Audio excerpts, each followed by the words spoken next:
Well, hello everyone again. It's a hot day on July 23rd in Amarillo, and it's time for our next edition of Storytime with Dr. Napp.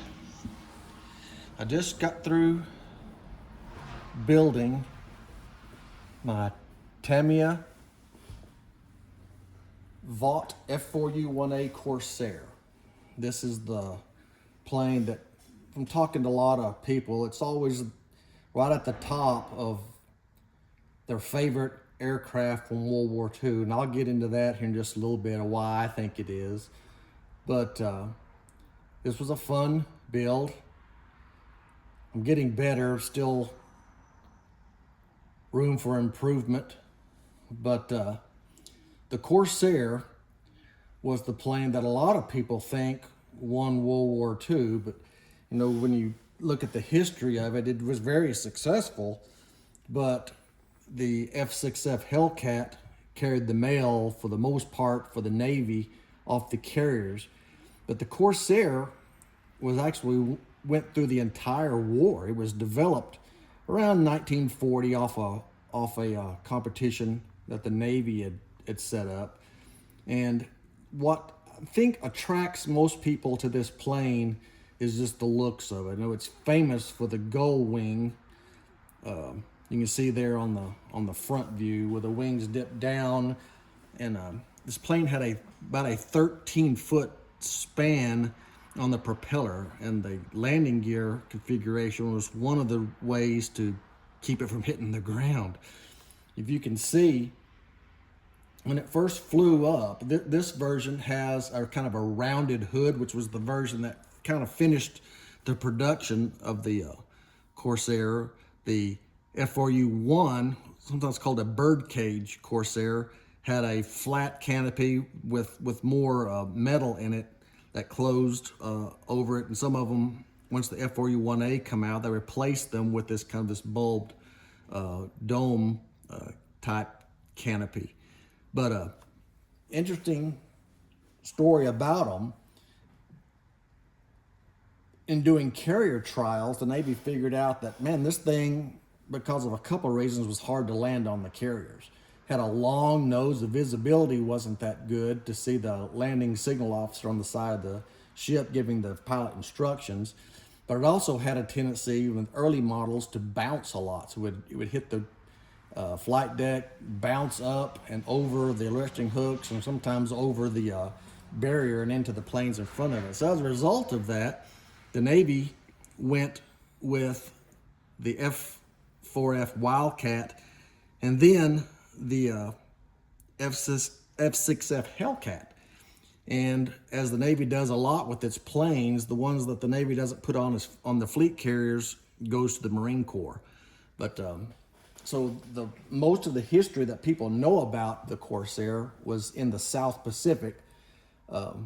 If you saw the show Baba Black Sheep in the 70s, it was stories about VMF 214 and Greg Boynton, who ended up winning the Medal of Honor. He actually got shot down and was put in a Japanese prison camp in Tokyo Bay. But that's a whole other story.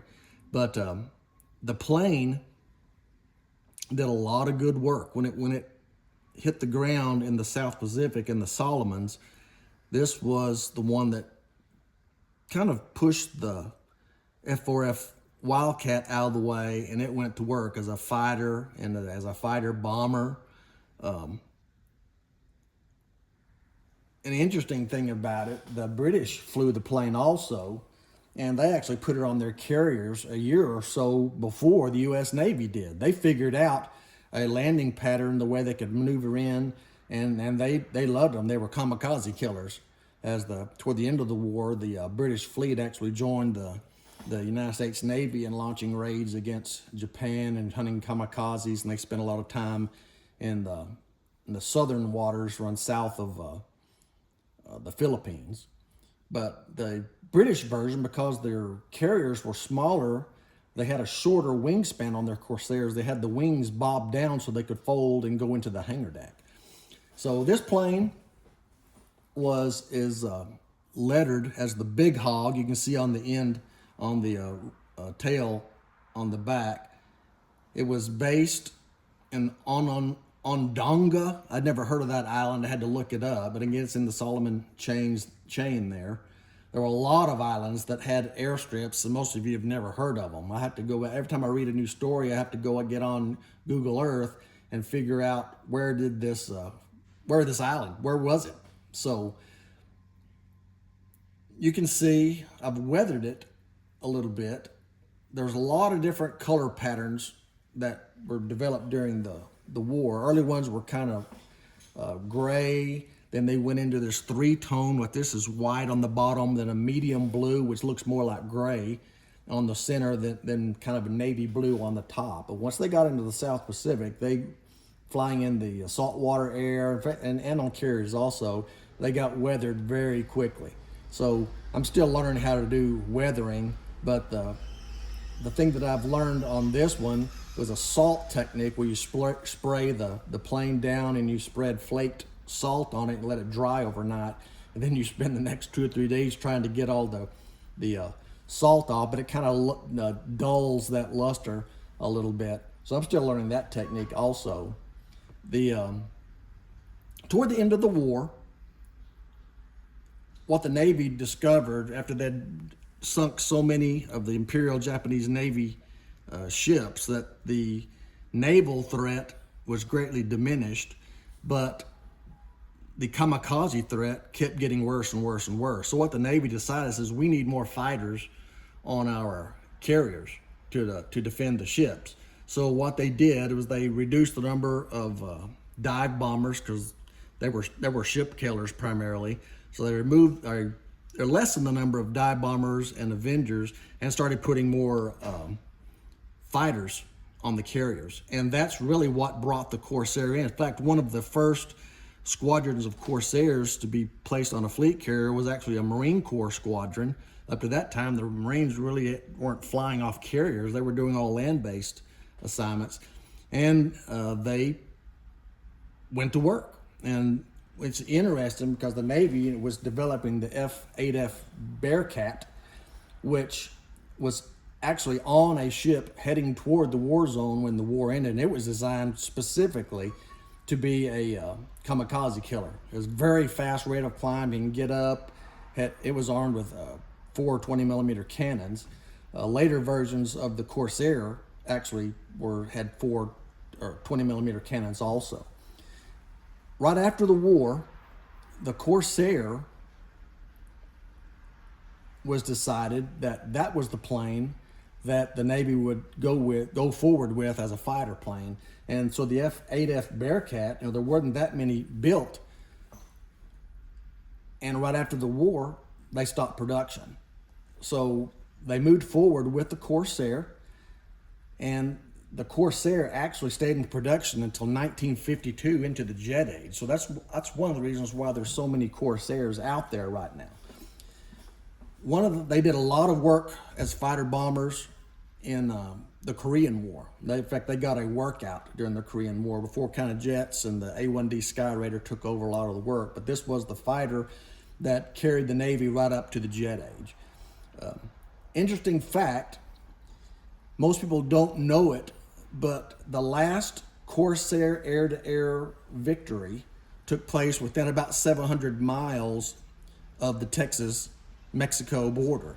Back in the late 60s, there was a little skirmish in Central America where a couple of countries, it was called the Soccer War, and you had both air forces flying World War II surplus American planes, Corsairs and Mustangs, and the last Corsair victory was, I think, from the Honduran Air Force. I want to say he shot down a P-51 with it, and that was in like 1969, but you never hear about that, and it was within driving range of Houston, Texas. It was kind of weird.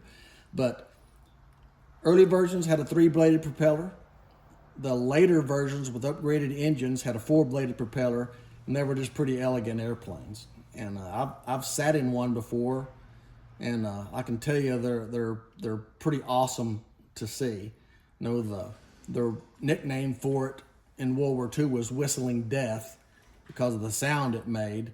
And I'm sure if you were a Japanese, that you probably learned to respect this plane. So if you go up, you look underneath, and I've weathered it a little bit, but it's a pretty good model. So if you have any questions about it, you can let me know.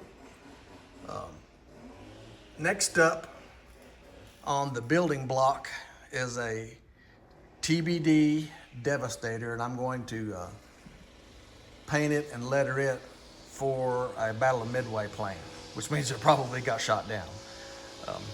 Anyway, thank you for listening, and I hope you enjoyed the F4F or the F4U Corsair. Thanks.